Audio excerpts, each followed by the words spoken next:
Welcome everybody to Traction Thursday. My name is Alex Taylor and I'm the Director of Entrepreneurship for NewBoCo. For those of you who do not know, NewBoCo is a nonprofit organization dedicated to economic development. And we do that through two primary methodologies. One is workforce retention and development in tech education, STEM education, computer science education, K-12 through adults. And the other area where we focus on economic development is in entrepreneurship, which is why we're here today. It is my pleasure to introduce you to Standley. Jasia. Oh, I knew I was going to mix it up. She hails from, originally from Poughkeepsie, has spent some time in Denver. She's lived in a couple of different places in Iowa and has upgraded herself with her husband here to the Fairfield, Mount Pleasant area. So please let's give Jasia a warm Fairfield welcome.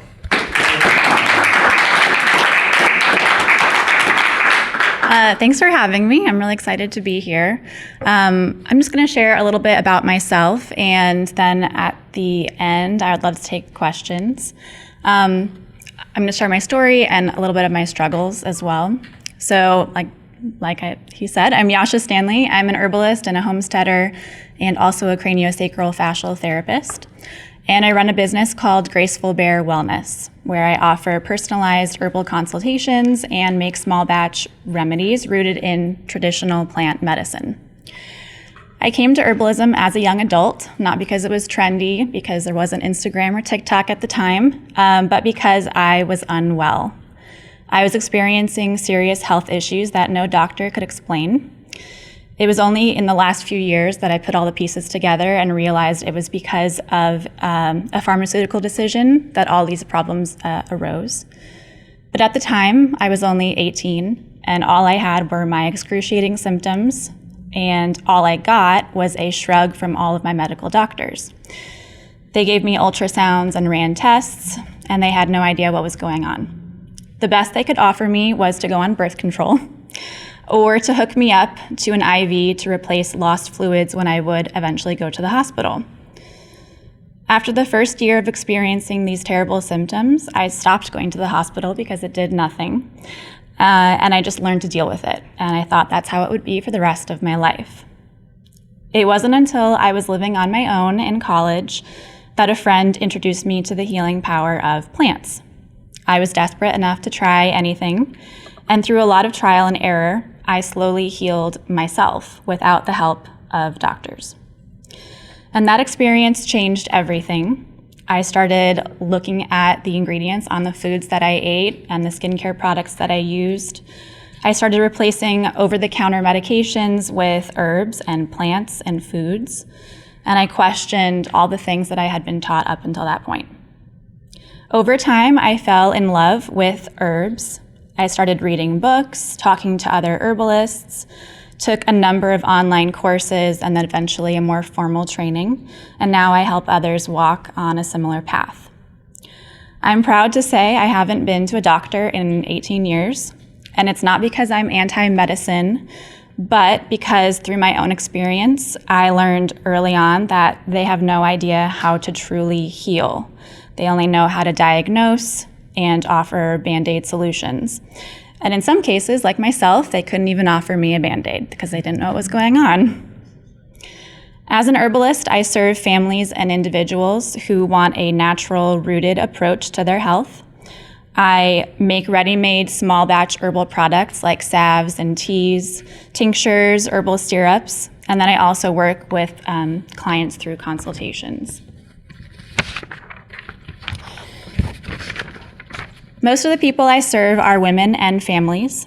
Many of them come to me after trying all the conventional routes. They're exhausted, discouraged, or dealing with chronic symptoms that no one seems to take seriously. So what I offer is personal. I don't believe in quick fixes or one-size-fits-all remedies. I sit down with each person and take the time to understand their story, their body, their history, and their current lifestyle. But herbal medicine isn't just a natural substitute for pharmaceuticals. It's a different approach entirely. Western medicine focuses on symptom suppression, suppress the cough, reduce the inflammation, dull the pain. But those symptoms are often signs that something deeper is going on. Herbalism looks for the root cause and works with the body, not against it. Herbs support the body's natural healing systems.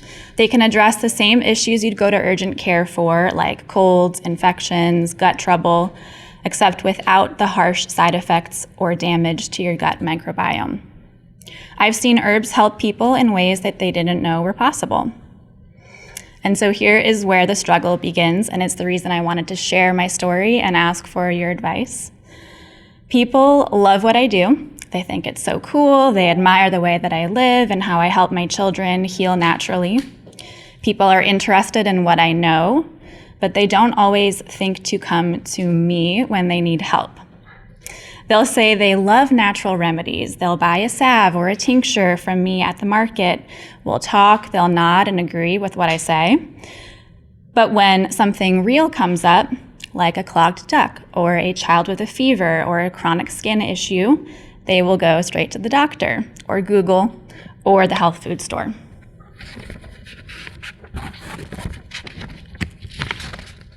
Sorry. And this happened just the other day. An acquaintance of mine, I don't know her very well, but we chat often. She's bought my products before. She called me while she was on her way to the doctor because she was breastfeeding and she had a clogged milk duct that was turning into mastitis, which if you're a woman, it's very painful. So I offered some insight that there were herbs and other natural remedies that could help clear the duct, reduce inflammation, and support her immune system without harming her or her baby's gut. But she was already in her car driving to Iowa City where she got antibiotics. And while I understand that choice, and of course I support moms and whatever they think is best, it is difficult to watch because the antibiotics might kill the infection, but they don't resolve the actual issue, which is the clogged duct and the inflammation. So now she's not only dealing with recovery from mastitis, but the gut damage to herself and her baby also. The worst part is she even lamented to me while she was driving that she had dealt with gut issues from prior antibiotic use and had worked hard to repair the gut damage, and she's going to have to do that all over again. So it's like people are excited about herbs until there's a real problem. And then they assume modern medicine is the only way that they can deal with this stuff. And herbs are just fluff. So that's the pattern I keep seeing. Herbs are for later, not first. Natural remedies are for when I have time. Or if it's serious, I need a doctor. And then when conventional options don't help or make things worse, that's when people come back. But by then, it's harder, and they're more depleted, and it takes longer because I have so many layers to undo. So I want to be someone's first call and not their last resort.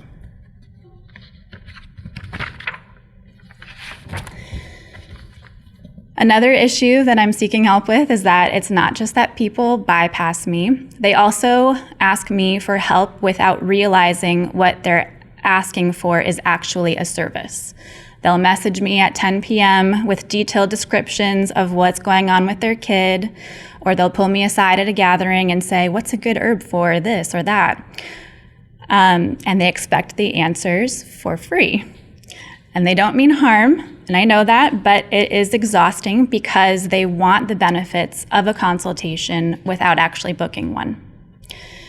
And then if I do recommend a session, they either just walk away or, oh, I was just hoping for something quick.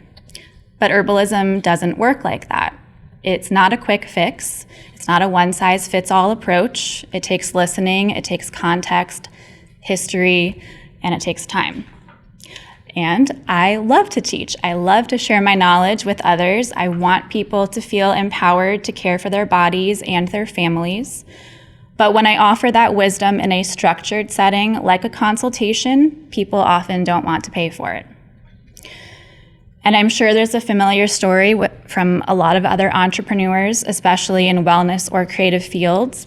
People don't always recognize the value of work that's relationship-based or experiential. They think if you're not handing them a physical product, it must not be worth much.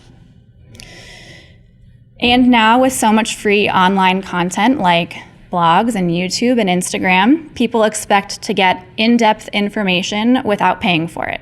They think that because they can use Google or ChatGPT to find herbs for colds or scroll through a few infographics that they know what to take.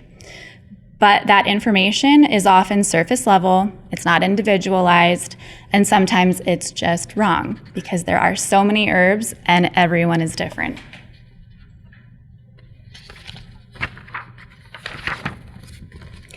It takes experience to interpret that information and apply it to your body and your family and your unique situation. So that's what I do. That's what people are paying for, is my time and my training and my discernment and my individualized care. But instead, many people will grab a few herbs that they heard on a podcast, toss them in their cart, and then feel frustrated when nothing changes. And then they assume herbs don't work. Or they stop trusting their bodies, when really they just didn't have the right information and the right support. So what I do isn't just make herbal products. It's not just natural wellness. It is care and intention. When someone books a consultation with me, I ask a lot of questions. I ask about digestion, sleep patterns, nervous system, birth history, trauma, stress, environment, diet. People are often surprised and they'll say things like, wow, no one's ever asked me all those questions before, not even my doctor.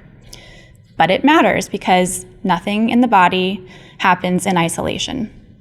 I don't just hand over a remedy after the consultation.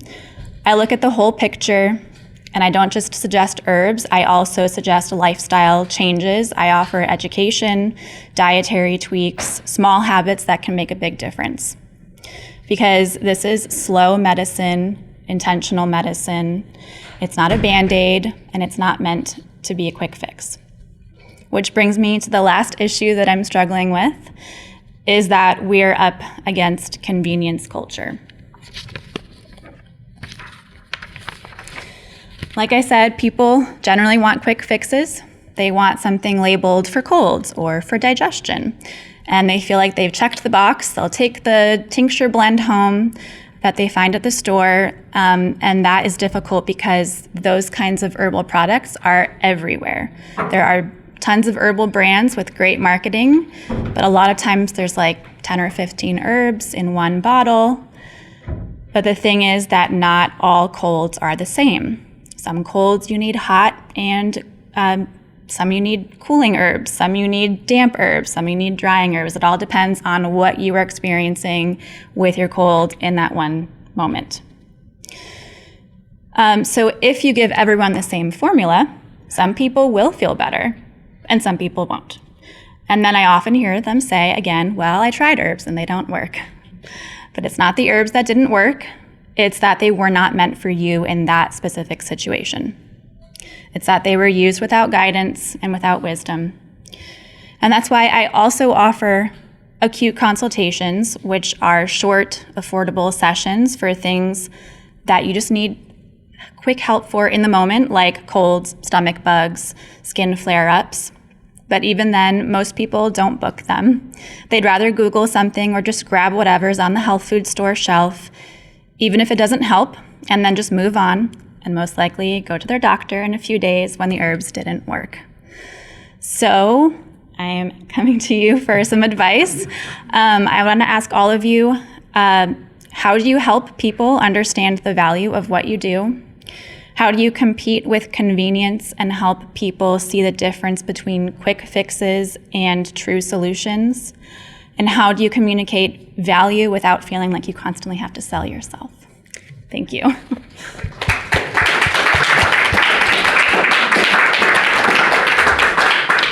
Very good, Jasia. That's an age-old problem with consultants. You have a lot of folks out there that want the information but aren't willing to pay for it. So she's challenging us to give her some thoughts and ideas and ask her some questions. So I'm just going to open it up. We'll start with you, Bob. So Jasia, a thought that occurs to me is that in a business like yours, the business model that you're looking at, the revenue model that you're looking at, has a lot to do with how you promote and what you promote. Because sometimes a few clients very deep, where you're gaining a fair amount of revenue from each one, that's one model. The quick fix, 15-minute quick hit, hopefully they get results and then they come back. Have you actually, I'm sure you have thought about it, but have you formalized a revenue model so you actually know how many of this and how many of this and how many of this kind of client you're wanting? Because a lot of your marketing and how you explain things and all that will be, in my experience anyway, around the revenue model that you're looking at from a business standpoint. And that's all tied up with helping people. But if you're not making the money, you can't help people, right? Right. So that's the question. What have you done to really define who it is that you want in what bucket? So you're saying that I should consider thinking about how many quick consultations and more long-term consultations. Is that what I'm understanding? Well, that was just an example. Okay. An example. People pay you varying kinds of money for varying levels of service, right? And there's two arenas, deep and shallow. Right. And so there's not a quick fix answer to that, but it's just something that occurred to me that is if I were going into a business like that, I think real hard about that. Yeah, thank you. Hello. Hi. So for me, I think when it comes to natural, because I've totally been in the position, and I think it's specialty. When I meet with natural herbalists and folks, it's general. They do everything. And if I'm having an issue with menopause, I want to go to someone that's a specialist. So I think for you, it's going to be really important finding the white space. Where are the rest of the players not playing, and focus on that and be a specialist in that, and then you can grow it out. But that's probably going to be a strong. Yeah, that's really helpful.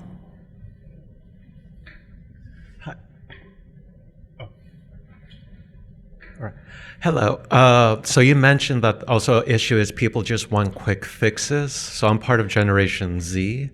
And the challenge with millennials and my generation is we're accused of being entitled, but I would argue we're just impatient because of the world we live in of instant gratification and fast paced.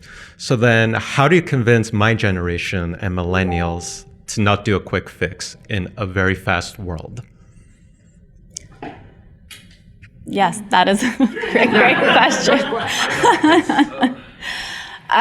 From my experience, like I said, a lot of people, once the quick fixes don't actually solve the problem. So unfortunately, it's just a last resort. Well, the quick fix didn't work, so now I have to really get some deeper healing. I suppose education. I think you have to work on your credibility and your image, and you have positive aspects in that work very well for you, but you need to amplify that. You present yourself extremely well. You come across very convincing, but you're in competition with everybody else who has presentations and pluses and everything like that. The Shift Network, gives 50 million times what you would do and everything. So you have to take advantage of what you can offer. And there's something that is hesitating that you want to be paid, and they want something free. So you take away the obstacle. I want you to know me. I'm really good, and my offer is something free. Now, you need to get to know people, and the only way you're really going to know them professionally is to offer something free. The freemium model is something very common. I'm going to get Phyllis first and then, all right. This is very good, folks. So your whole talk, if you had just changed it to marketing, it's my story too. People walk up to me all the time and say, hey, I need to, whatever. But also that's what you're getting right now with all this advice. It's a quick fix. It's not specific to you. So my suggestion is that you find a business coach and you work with a business coach and you work out your marketing voice and your branding, because you've said like about 10 things that could have just been the name of the ad. I mean, like what you're saying or the words you should be using in your marketing.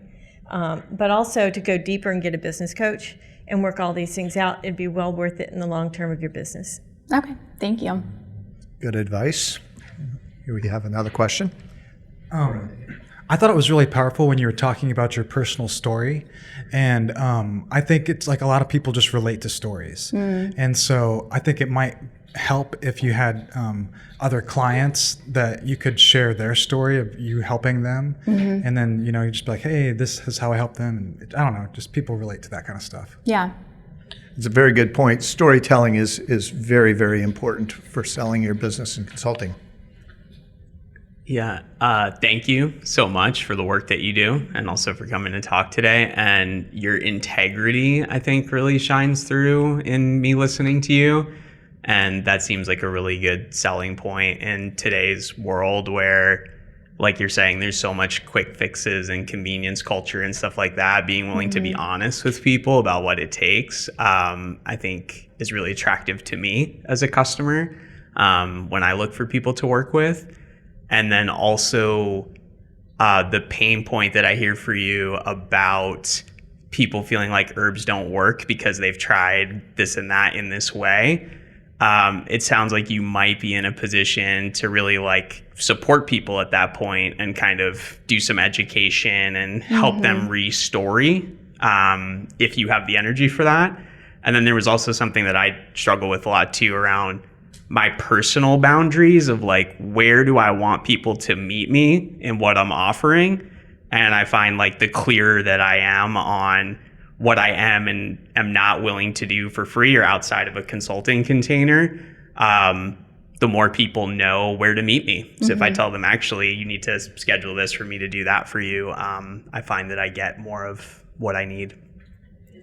So create some boundaries. It's a good idea. First, I want to say Jefferson County employees are my favorite people.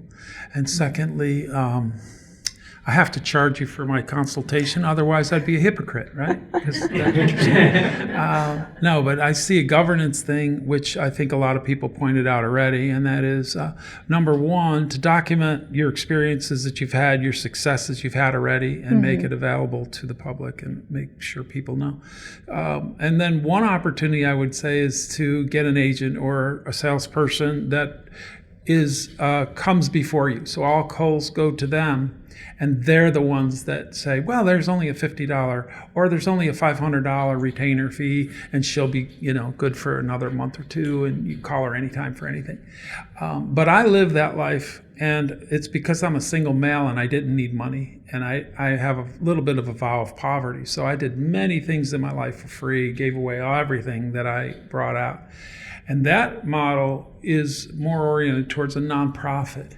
And I think that model could work really well for you, because then you could be fully who you are. You could give free advice to every person that calls and asks you, and you log all your activity and all the things you've done. And then you have a base of donors and you say, these are all the things I've done. It would be good for me to raise about $2,000 for those things I did in July. And then sort of model it like that, because for me, I know how it is to want to give everything away and be kind and generous. You don't want to sort of oppress your kindness and the love you have for the community. So I would suggest, if there was a way for you to do that, but you need to form a nonprofit and go through the paperwork of governance and all that stuff. That's out of the box thinking right there. I really like that. That's very helpful. Certainly something to think about. I would also say, just piggybacking on what he said and then what Bill was saying, is like maybe creating a YouTube channel of some sort where you're sharing some information. That's a revenue stream for yourself then as well. And then it's like, you can always be like, oh yeah, if someone comes to you, hey, I have a question about colds. Hey, I have a whole YouTube channel selection about that, playlists. You know, you can go check that out and then contact me if you want to go deeper, and then we can actually set up a consultant. So maybe that could be your go-between. You are the go-between, but it's just like you're, you know, on YouTube. So Yeah. Good. We've got one back here. I mean, I think to tie into the testimonials is a great way, and if you have a resource online that you can direct people to, they send you something and say, hey, here's an FAQ, here's these pieces. If that is not enough, we offer these services, so that you give them a piece of information, but again, that premium, that extra piece, because so often people are like, I just want the answer right now, and I want it to fix right now, and it didn't get this way right now, and it's not going to fix right now. But sometimes they have to come to that conclusion themselves, not you leading them. Yes. Mm-hmm. I'm going to coattail on that as I walk to the next piece of advice. But in those testimonials, and I'm a big one on testimonials, which should be accessible on your website and part of your marketing plan and your story, if those testimonials can explain a little bit about the time commitment, that this isn't a one and done. I worked with Jasia for 6 months, and we met once every 3 weeks for 6 months, and I am a whole brand new person, yada, yada. So that testimonial will set up the time frame in which to be you're setting expectations. So got a couple here. One more thing I just thought about. So something you can kind of try to start immediately is the larger corporate companies will have wellness teams, and they'll bring in people for their employees and say, Wellness Friday, whoever's available, and the company pays. That'll give you huge exposure for basically everyone at that company, which is hundreds, as well as getting things started business-wise locally. It's a big one. Yeah, that's great. Great idea. I'm writing these things down, right? My husband is. You mentioned giving people quick advice doesn't work for you, but you also explained why. It's because you have to ask a lot of questions, right? You need to know more about them to give your best advice. And I found with design, it was much easier for them to understand that and for me to avoid that justifying the process by just saying, yeah, I begin every process or every project with a strategy session so that I can really understand how I can help you, because that's what you're trying to do. So I think people would understand that. You don't have to justify your process. Okay. I have someone in my family I'd like to bring to see you, but I haven't heard your website or how to reach you. Oh. It's gracefulbearwellness.com. Out of curiosity, what are complementary businesses or industries to your field that we wouldn't know as the general public? What do you mean? Like what type of business would go with herbalism? Oh, so pretty much what are other industries or fields that serve the same clients you are trying to get, but they just offer different services? I mean, really any like sort of alternative healthcare, so chiropractors, massage therapists. Cool. So that I would recommend doing strategic partnerships with a lot of those local businesses. And I'll tell you why. They're going to reduce your customer acquisition costs significantly, just asking to be an affiliate on their site. And I mean, this is what I'm doing now with a lot of partners on the startup. That pretty much, if they're an affiliate on our site, every time they generate revenue through our platform, we just get 10%, but we're reducing their customer acquisition cost significantly and increasing exposure and getting even more connections. A business is all about connections. Boy, we've got all sorts of feedback today. This is all very helpful. This is Thank exactly you. why we do. This is exactly why we do Traction Thursday. Oh, and his comment inspired me to say to suggest this, and that is, do you know what R&D means? Research and development? No, it means rip off and duplicate. So, so in other words, you suggest the similar services as you offer in other companies, and you could find those in multiple places on the web, and then you see what their model is, and how they charge, and how they inspire people, and how they market, and you just copy it.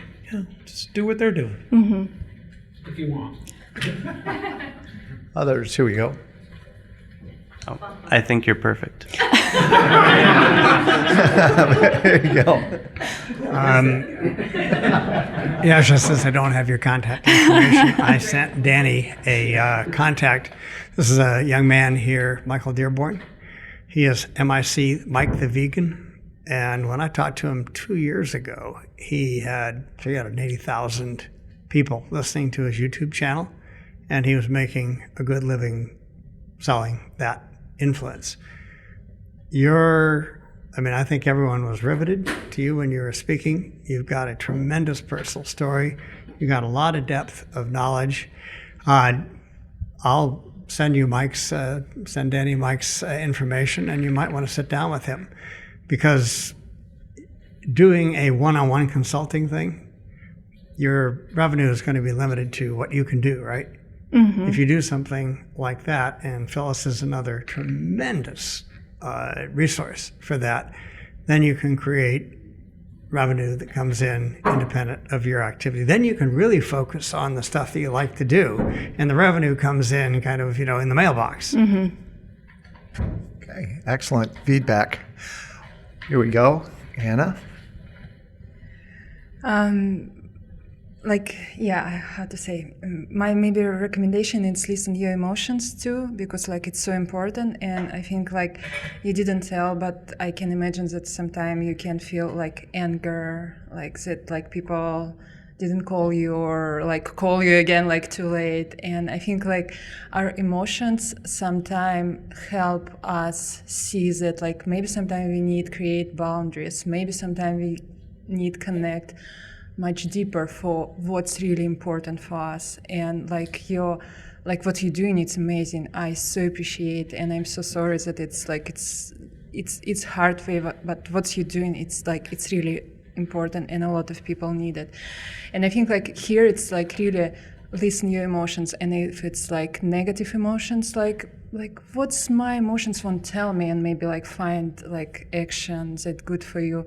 And in this case you can have better connection for these kind of emotions that give you a vision, or bring you different ideas. And it's my advice. Thank you. And big good luck. Thanks. Others? One thought I had while you were speaking, the health benefits that you provide are getting back to long term. This is a slow burning fuse, and it reminds me a little bit about people who sign up for a gym membership. And I want to get in shape. And it sounds very much like you have a program that is diagnostic, but then there's the practice and the ongoing maintenance. And it made me wonder the possibilities of a subscription model that is, or a membership model where I will sign up for a 6-month membership.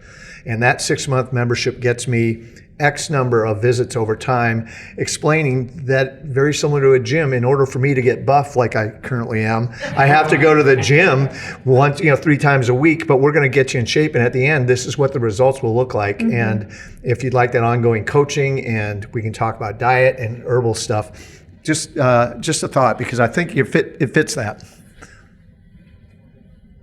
I think what Phyllis was saying, one, just making sure that your website is your calling card, and it is kind of specialized towards the clients that you uniquely serve, is wonderful. And I think Bob was bringing that point up as well, that, creating your persona, who you are and what really lights you up, who do you love serving, and then trying to focus towards those individuals.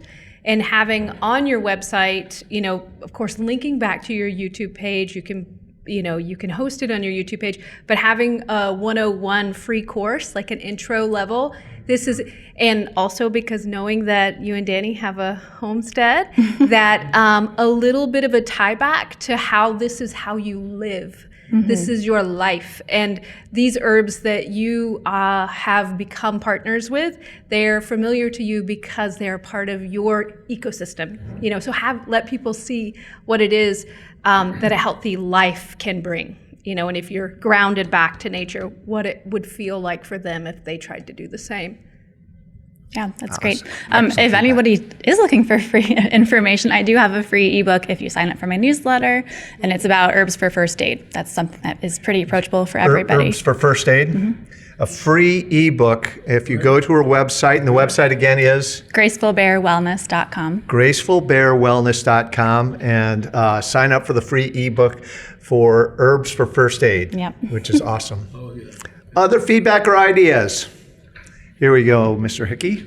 I want to thank you for coming here, and I'd like to invite you to come more often, because you came asking for assistance, and this wonderful crowd gave you their opinions, and this is the way it should be. Thank you very much. Thank you. We got another one. Oh, thanks for letting me have 3 turns. I guess that my comment is similar to Bill's, and that is when you ask for a fix or help, then it feels like an attack, sort of like everybody's telling you what to do. And then you got, oh my gosh, I hate working on websites, and I know I've done all this, and it's so much work, and it takes 18 steps to get that done, So just don't do any of it. If it doesn't feel right, just do what you do. And, I think that's important, that you give yourself the freedom instead of having all this pressure, but with a bucket full of ideas, you can choose, That's good. Yeah. I went to a conference last week for the Coffin Foundation, and they have what they call 1 Million Cups, which really is the same program, except they do theirs on Wednesdays at 9. And the big discussion was around the community of 1 Million Cups, or translated, the community of Traction Thursday. And the intent is an event for entrepreneurs, about entrepreneurs, to help entrepreneurs and build the entrepreneurial startup community. And this is a tremendous example. And we're very thrilled to have you in this community. Love your herbal tea. I look forward to hearing more about your business growth. And let's give her another quick round of appreciation. Nicely done. Nicely done.